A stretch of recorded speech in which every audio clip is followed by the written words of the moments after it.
Welcome to bird media. నేను మీ పవన్ కృష్ణమూర్తి. నేపాల్ వరదల గురించి ఆల్రెడీ అప్డేట్స్ ఇవన్నీ మనం చూస్తున్నామండి. But the shocking facts are revealing one by one. ముందేమో వరదలు వచ్చాయి, సరే కొండ ప్రాంతం నదికి భారీగా వరదలు వచ్చాయి అన్నటువంటి పాయింట్ వచ్చింది. Fine, okay. ఎందుకంటే ఉత్తరాఖండ్లో మనం చూస్తూనే ఉంటాం కాబట్టి ఎప్పుడు అలాంటిది నేపాల్లో కూడా వచ్చింది. ముఖ్యంగా హిమాలయ పరివాహక ప్రాంతాలు ఏవైతే ఉన్నాయో, అక్కడ ఇవన్నీ సర్వసాధారణంగా ఉంటాయి. అవలాంషేలు అంటే మంచు తుఫాన్లు ఇలాంటివంటి కామన్గా ఉంటాయి. అలాంటిది ఈసారి కొంచెం భారీ స్థాయిలో జరిగిందేమో అని అనుకున్నాం. కానీ పర్యావరణానికి జరుగుతున్నటువంటి ఒక హాని దీనికి కారణం అంటే నమ్మగలుగుతారా? ఎస్, చేదుగా అనిపించినా సరే దీనికి కారణం మనమే. గ్లోబల్ వార్మింగ్ ఇండెక్స్ చాలా హై లెవెల్లో ఉంది. ఈ కర్బన ఉద్గారాలు కావచ్చు, ప్లాస్టిక్ కావచ్చు, విపరీతంగా కొట్టేస్తున్నటువంటి చెట్లు, తవ్వేస్తున్నటువంటి కొండలు for the sake of are development, దానివల్లే ఇప్పుడు ఇక్కడ ఇది ఏర్పడింది. ఇది నేను చెప్పేది కాదు, గ్లోబల్గా చాలామంది చెప్తున్నటువంటి అంశం. కావాలంటే అక్కడ అసలు ఏం జరిగింది, ఎందుకు ఇది అయ్యింది అన్నది ఈ 2 వీడియోల్లో చూడండి.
చూసారుగా, మొదటి వీడియో ఆల్రెడీ నిన్న మనం చూపించిందే. ఒక చోట ఆ గ్లేషియర్ ఏ విధంగా కుంగిపోతూ విడిపడింది అనేటువంటిది, చాలా స్వచ్ఛంగా ఉన్నటువంటి నీళ్లలో ఏ విధంగా విరిగి పడింది అన్నది. దాని తర్వాత హెలికాప్టర్లో వెళ్ళి వాళ్ళు చూసొచ్చినటువంటి వీడియో, అక్కడ ఏ విధంగా క్యానియన్స్ ఏర్పడ్డాయి, ఏ విధంగా అవి మంచు రాళ్ళు అనొచ్చు వాటిని. ఏదో మనం ఫ్రిడ్జ్లో పెట్టుకునే ఫ్రిడ్జ్లో తయారు చేసుకునేటువంటి ఐస్ క్యూబ్స్ గట్టిగా పట్టుకుంటే ఒక నిమిషంలో చేతితోటి మనం క్రష్ చేసేయచ్చు ఇన్ జనరల్గా. బట్ అవి రాళ్ళు పెట్టి కొట్టిన పగలవు, అంత గట్టిగా ఉంటాయి. అవే రాళ్ళు, బేసిక్గా మంచు రాళ్ళు అవన్నీ. అలాంటిది ఒక్కసారిగా అవి విరిగిపడి జరిగినటువంటి ఈ భారీ ఉత్పాతం.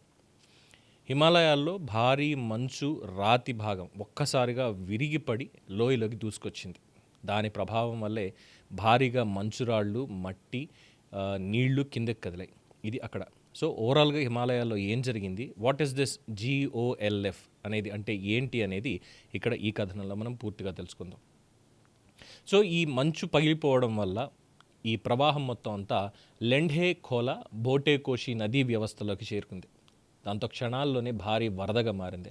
ఆ తర్వాత నీటితో పాటు డెబ్రిస్ కూడా, అంటే బురద ఏదైతే మిగిలిపోతుందో ఆ డెబ్రిస్ కూడా దిగువకి దూసుకొచ్చింది. సో ఈ పరిణామంలో రసువా ప్రాంతంలో ఊహించని స్థాయిలో విధ్వంసం జరిగింది. సో ఈ తాజా శాటిలైట్ విశ్లేషణలు అప్స్ట్రీమ్ గ్లేషియర్ కొలాప్సెస్ ఈ విపత్తుకి ప్రధాన కారణంగా సూచిస్తున్నాయి. ఏదో డ్యామ్ పగలడమో ఇంకోటో కాదు. ఫస్ట్ ఆఫ్ ఆల్ మనం ఒప్పుకుని తీరాల్సినటువంటిది global warming is the main cause for this. And అప్స్ట్రీమ్లో ఉన్నటువంటి గ్లేషియర్స్ కొలాప్స్ అవ్వడం వల్ల ఈ విపత్తు ప్రధానంగా జరిగింది అనేది ఇక్కడ ముందు. సరే, గోల్ఫ్ ఏంటి, వాళ్ళు అప్పుడు చిన్న చిన్న కర్రలు పట్టుకొని పెద్ద పెద్ద పచ్చిగడ్డలు ఆడతారు అదా అంటే సారీ, ఈ గోల్ఫ్ అంటే ఈ గ్లేషియల్ లేక్ అబ్స్ట్రక్ట్ ఫ్లడ్, అంటే హిమానీ నదాలు కరిగి ఏర్పడినటువంటి సరస్సు సహజ మంచు లేదా రాతి కట్టలతోటి ఆగి ఉంటుంది. ఫర్ ఎగ్జాంపుల్, మనం ఒక గిన్నెలో నీళ్లు పట్టుకున్నాం, దాన్ని తీసుకెళ్ళి డీప్ ఫ్రిడ్జ్లో పెట్టాం. డీప్ ఫ్రిడ్జ్లో పెట్టినప్పుడు ఓవరాల్గా ఫ్రిజర్ దీనికి సంబంధించి నీళ్ళు ఎలా గడ్డ కడతాయి, పూర్తిగా గడ్డ కట్టేసినటువంటిది మనం చూస్తాం. లేదు మనకు మధ్యలోనే కావాలన్నప్పుడు ఆ గిన్నె తీసేస్తే, మీరు ఎప్పుడైనా అబ్జర్వ్ చేయండి, గిన్నె గోడలకి చుట్టూరా అతుక్కున్నటువంటి, అలాగే గిన్నె మట్టు దగ్గర ఏర్పడినటువంటిది, అంటే కింద నుంచి మొత్తం ఒక బౌల్ లాగా ఐస్ ఫామ్ అవుతుంది. మధ్యలో మనకి వాటర్ మనకు కనిపిస్తూ ఉంటాయి కదా. This is the process actually. ఇక్కడ కూడా అలాగా కరిగినటువంటి నీళ్లు ఒక సరస్సు కింద ఏర్పడినప్పుడు ఆ మంచు మళ్ళీ రీఫామ్ అయ్యి దాని చుట్టుపక్కల ఆ నీళ్ళే మళ్ళీ గడ్డ కడుతూ అక్కడ ఒక సరస్సు ఏర్పడుతుంది. ఆ రాతి కట్టలతోటి, మంచు రాతి కట్టలతోటి ఆగిపోయి ఉంటుంది. ఒక్కసారి ఆ కట్ట బద్దలైతే ఎలా ఉంటుంది, జస్ట్ ఇమాజిన్. ఇక్కడ కూడా అలాగే జరిగింది. సో ఆ కట్ట మొత్తం అంతా కూడా అక్కడ బద్దలయ్యి ఆ సరస్సులో నిల్వన్నటువంటి నీరు ఒక్కసారిగా దిగువకి దూసుకొచ్చింది. నీటితో పాటుగా మంచు, రాళ్ళు, మట్టి కూడా ఆ ప్రవాహంలో కలిసే దాని విధ్వంసక శక్తి మనం ఇప్పుడు చూస్తున్నటువంటిది, నేపాల్ మొత్తంలో చూస్తున్నటువంటిది. సో నేపాల్ ఘటనలో చాలా సాధారణ వరదల నీళ్ళు రాలేదు. మంచు, నీరు, రాళ్ళు, మట్టి కలిపి ఒక భారీ డెబ్రిస్ ఫ్లోగా మారిపోయాయి. అందుకే మార్గంలో ఉన్న వంతెనలు, రోడ్లు, ఇళ్ళు, వాహనాలు, మౌలిక సదుపాయాలు క్షణాల్లో కొట్టుకుపోయాయి. ఈ విధ్వంసం అంతా కేవలం ఒక గంటలో జరిగింది అంటే నమ్ముతారా? బట్ మీరు నమ్మి తీరాలి. సో ఈ గ్లేషియర్ కూలిపోతున్న ఫుటేజ్ ఈ కథలో చాలా కీలకమైనటువంటిది. మంచు పర్వతం ఒక్కసారిగా విరిగిపడడం, దాని వెంటనే తెల్లటి మంచు, నల్లటి రాళ్ళు, బురద కలిసి కిందకి రావడం, ఆ తర్వాత నదిలో నీటి ఉధృతి ఒక్కసారిగా పెరగడం, ఒక ప్రకృతి విపత్తు ఎలా సెకండ్లలో రూపుదిద్దుకుంటుందో చూపించేటువంటి ప్రత్యక్ష ఆధారం ఈ వీడియో. సో ఇప్పటికి వెలుగులోకి వచ్చినటువంటి CCTV ఐ విట్నెస్ వీడియోస్లో కూడా భారీ నీటి, మట్టి ప్రవాహం నివాస ప్రాంతాల మీదకి దూసుకెళ్ళినటువంటి దృశ్యాలే మనం ఇప్పటిదాకా చూస్తున్నాం. మరి ఎందుకు అంత వేగంగా విధ్వంసం జరిగింది? హిమాలయాలు ఏమి మనకి మన ఇంటి పక్కన గోడలాగా, రోడ్లాగా లేవు, ఎక్కడో అంత ఎత్తునున్నాయి. అక్కడి నుంచి ఆ హిమాలయాల్లో నదులు లోతైనటువంటి లోయల మధ్యలో ప్రవహిస్తూ ఉంటాయి. పైన ఎగువ ప్రాంతాల్లో మంచు లేదా రాళ్ల అడ్డంకి ఒక్కసారిగా తెగిపోతే ఆ నీరు విస్తరించడానికి ఎక్కువ స్థలం అనేది ఉండదు. అందుకే అది ఒక ఇరుకైనటువంటి మార్గంలో అత్యంత ఎక్కువ వేగంతో కిందకి దూసుకెళ్తూ ఉంటుంది. సో దీనికి మంచు, రాళ్ళు, మట్టి, అలాగే అక్కడ ఉండేటువంటి చెట్లు ఇవన్నీ కూడా కలిస్తే ఒక సాధారణంగా వచ్చేటువంటి వరద కంటే కూడా అతి ప్రమాదకరమైన డెబ్రిస్ లాడెన్ ఫ్లాష్ ఫ్లడ్గా ఇది మారుతుంది. సో నిపుణులు ఇలాంటి ప్రవాహాల్ని లిక్విడ్ కాంక్రీట్లా పోల్చడానికి కూడా కారణం ఇదే. దీన్ని లిక్విడ్ కాంక్రీట్ అనే చెప్పాలి ఖచ్చితంగా. ఈ వరద వచ్చిన తర్వాత ఒక్కసారి ఆ ప్రాంతాల పరిస్థితులను మీరు చూడండి. ఎవరో ఒక ఇల్లు కట్టేటప్పుడు మట్టిని లేదంటే సిమెంట్ని కాంక్రీట్ని తీసుకొచ్చి బలంగా ఒక ముద్దలా పోసినట్టుగా దానికి అక్కడ ఆ కన్స్ట్రక్షన్ మొత్తం అంతా కూడా అలాగే ఉండిపోతుంది. సో ఇక ఈ నేపాల్లో విధ్వంసం అనేది ఒకసారి మనం చూద్దాం. రసువా జిల్లాలో భోటేకోషి నది దాని పరివాహక ప్రాంతం ఇది తీవ్రంగా దెబ్బతింది. రహదారులు కావచ్చు, వంతెనలు, ఇళ్ళు, వ్యాపార ప్రాంతాలు, విద్యుత్ మౌలిక సదుపాయాలు మొత్తం వరదల్లో కొట్టుకెళ్ళిపోయాయి. ఇక చైనా సరిహద్దులో ఉన్నటువంటి గిరాంగ్ ప్రాంతం ఇది కూడా చాలా తీవ్రంగా ఎఫెక్ట్ అయింది. సో అంతర్జాతీయ నివేదికల ప్రకారం మృతులు, గల్లంతైన వాళ్ళ సంఖ్య చాలా వేగంగా పెరుగుతోంది. సహాయక చర్యలు కూడా ఇంకా భారీగా కొనసాగుతున్నాయి. అయితే ఈ చైనా హెలికాప్టర్ ఎందుకు వెళ్ళింది అనేది చూస్తే అక్కడ భూభాగం అత్యంత కఠినంగా ఉండడం, రోడ్లు, వంతెనలు దెబ్బతినడంతో సాధారణ మార్గాల్లో సహాయ బృందాలు చేరడం అనేది అక్కడ కష్టమైంది. దీంతో చైనా వైపు కూడా హెలికాప్టర్లు, డ్రోన్స్, రెస్క్యూ బృందాలు ఇవన్నీ కూడా అక్కడ రంగంలోకి దించారు. పైనుంచి పరిస్థితిని పరిశీలించడం, అలాగే చిక్కుకున్న వాళ్ళని గుర్తించడం, ప్రభావిత ప్రాంతాలకు చేరుకోవడం కోసం ఈ వైమానిక నిఘా అనేటువంటిది చాలా కీలకంగా మారింది. ఇది కేవలం నేపాల్ సమస్య కానే కాదు. హిమాలయాల్లో గ్లేషియర్లు వేగంగా మార్పులు చెందుతున్నటువంటి నేపథ్యంలో ఈ GLOF ముప్పు మీద శాస్త్రవేత్తలు చాలా కాలంగా హెచ్చరికలు జారీ చేస్తున్నారు. ఈ ఉష్ణోగ్రతలు పెరగడం వల్ల మంచు కరుగుతోంది, అలాగే గ్లేషియర్ వెనక్కి తగ్గడం, అస్థిరమైనటువంటి మంచు అలాగే రాతి నిర్మాణాలు పెరగడం, ఇలాంటి పరిణామాలు ఇలాంటి విపత్తుల ప్రమాదాన్ని చాలా ఎక్కువగా పెంచుతున్నాయి. అయితే ఇక్కడ ప్రతిఘటనకి వాతావరణ మార్పుల్ని మాత్రమే ఏకైక కారణంగా చెప్పలేమని కొంతమంది నిపుణులు అంటున్నప్పటికీ వాతావరణంలో మన వల్ల జరుగుతున్నటువంటి మార్పులే ప్రధాన కారణంగా కూడా అవుతున్నాయి, డైరెక్ట్లీ ఆర్ ఇండైరెక్ట్లీ అనేది చెప్తున్నారు. నేపాల్కి మాత్రమే కాదు, హిమాలయ పర్వతాల్లో ఉన్నటువంటి అన్ని దేశాలకి, హిమాలయాల్ని పంచుకుంటున్న అన్ని దేశాలకి కూడా ఇది ఒక కొత్త హెచ్చరిక. మళ్ళీ చెప్తున్నారు, ఎందుకంటే నేపాల్కి ఇదేం కొత్త కాదు, మన భారతదేశానికి ఉత్తరాఖండ్కి కూడా కొత్త ఏమీ కాదు ఇది. నేపాల్లో భోటేకోషి ప్రాంతంలో గతంలో కూడా ఇలాంటి ఫ్లాష్ ఫ్లడ్స్ అనేవి అక్కడ నమోదయ్యాయి. 2025లో కూడా ఇదే ప్రాంతంలో మనకి ఇందాకనే రాజుగారు ఒక ఆయన ఫోన్ చేశారు. నేపాల్కి సంబంధించి మనం ఇచ్చిన అప్డేట్ మీరు చూసి, పవన్ 2025లో ఇదే ప్రాంతంలో జరిగింది అక్కడ కూడా ఈ GLOF ముప్పు ఇదంతా కూడా చెప్పారు.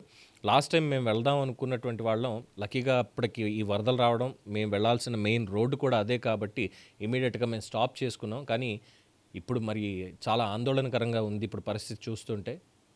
మాకు తెలిసిన వాళ్ళు కూడా ఎవరు ఏం వెళ్ళలేదు, బట్ చూస్తుంటే మాత్రం చాలా హృదయ విదారకంగా ఉంది. దాదాపుగా 10,000 మంది చనిపోయారు అనేటువంటి ఒక ఎక్స్పెక్టేషన్ కూడా బాగా బలంగా వినిపిస్తోంది అని చెప్పని అంటున్నారు. దేవుడి దయ వల్ల 10,000 మంది అనేటువంటి సంఖ్య రాంగ్ అవ్వాలని మనస్ఫూర్తిగా కోరుకుందాం. బట్ ఇప్పుడు మళ్ళీ ఒకసారి అదే వేలో, అదే భోటేకోషి నదీ వ్యవస్థలో ఈ భారీ విపత్తు చోటు చేసుకోవడం అనేది హిమాలయాల్లో ఈ glacier monitoring, early warning systems ప్రాధాన్యాన్ని మరింత పెంచింది. ఇక్కడే చైనా మీద అనుమానం కూడా పెరిగింది. ఏంటంటే ఎందుకని చైనా ఈ ఎమర్జెన్సీ సిస్టమ్స్ గురించి, వార్నింగ్ సిస్టమ్స్ గురించి పూర్తిగా చెప్పలేదు, అవి ఎందుకు సరిగా పని చేయలేదు, ఆ టైం లైన్ వ్యత్యాసాన్ని అడ్డం పెట్టుకొని ముందుగా టిబెట్ దగ్గర జరిగినటువంటి ఈ ప్రమాదం, ఆ తర్వాత నేపాల్ మీదకి వచ్చింది. ఈ నేపాల్ మీదకి వచ్చేటువంటి తరుణంలో ఎందుకని ముందే హెచ్చరికలు జారీ చేయలేదు, చేసుంటే ఇంత నష్టం జరిగినా అక్కడ మనుషుల నష్టం తగ్గించి ఉండేవాళ్ళం కదా అనేటువంటిదే చాలామంది చెప్తున్నారు. సో ఈ GLFO లేదంటే గ్లేషియర్ కొలాప్స్లో అత్యంత భయంకరమైనటువంటి అంశం వార్నింగ్ టైం అనేది చాలా తక్కువగా ఉండటం. సో ఇక్కడ చైనాకి ఎలిబి దొరుకుతోంది. మేము చెప్పాలని ట్రై చేసే లోపే ఇదంతా జరిగిపోయింది అనేటువంటి అవకాశం చైనాకి ఎక్కడ ఉంది. ఎందుకంటే ఈ పర్వతాల్లో ఎగువన జరిగినటువంటి మార్పు దిగువ ప్రాంతానికి చేరుకునే లోపే ప్రజలకు స్పందించే సమయం చాలా తక్కువగా ఉంటుంది. మనం కొండ ఎక్కేటప్పుడు మనకు ఉండేటువంటి పరిస్థితి, కొండ దిగేటప్పుడు ఉండేటువంటి పరిస్థితి ఒక్కసారి ఇమాజిన్ చేయండి. ఎక్కేటప్పుడు మనం బాగా ఎక్కువగా ఒత్తిడికి లోనవుతాం, అది దిగేటప్పుడు టకటక దిగిపోతూ ఉంటాం మనం. ఆ డౌన్లోకి వెళ్ళేటప్పుడు అంతే వేగం ఇక్కడ దీనికి కూడా అప్లై చేసుకోవచ్చు. అందుకని ఈ ప్రమాదకర గ్లేషియల్ సరస్సులను ఉపగ్రహాలతోటి నిరంతరం పర్యవేక్షించడం, అలాగే నదీ ప్రవాహాలని రియల్ టైంలో గమనించడం, సరిహద్దు దేశాల మధ్య వెంటనే హెచ్చరికలు పంపే వ్యవస్థల్ని బలోపేతం చేయడం అనేది ఇప్పుడు ప్రపంచవ్యాప్తంగా కూడా అత్యవసరం అని చెప్తున్నారు. ఎస్పెషలీ ఈ గ్లేషియర్స్ దగ్గరకు వచ్చేసరికి ఇక్కడ ఒక మంచు పర్వతం విరిగింది, కొన్ని నిమిషాల్లో ఒక నది స్వరూపం మారిపోయింది, ఆ తర్వాత 100 కిలోమీటర్ల దిగువన జీవితం తలకిందులైపోయింది. ఇదే ఈ GLOF ముప్పు ఎంత భయంకరంగా ఉంటుందో చూపించిన నేపాల్ విషాదం. ఈ విషాదం నుంచి నేపాల్ త్వరితగతిన కోలుకోవాలని ప్రపంచం మొత్తం ప్రార్థిస్తోంది. అండ్ సహాయ సహకారాలు అయితే ప్రతి దేశం కూడా అందించడానికి ప్రయత్నాలు చేస్తున్నారు. భారతదేశం ఈ అంశంలో ముందుంది, చైనా కూడా దగ్గర ఉండి చూసుకుంటుంది అన్నటువంటి విషయం కూడా తెలుస్తున్నటువంటి అంశం. ఇది గ్లేషియర్లకు సంబంధించినటువంటి ఒక చిన్న కథనం.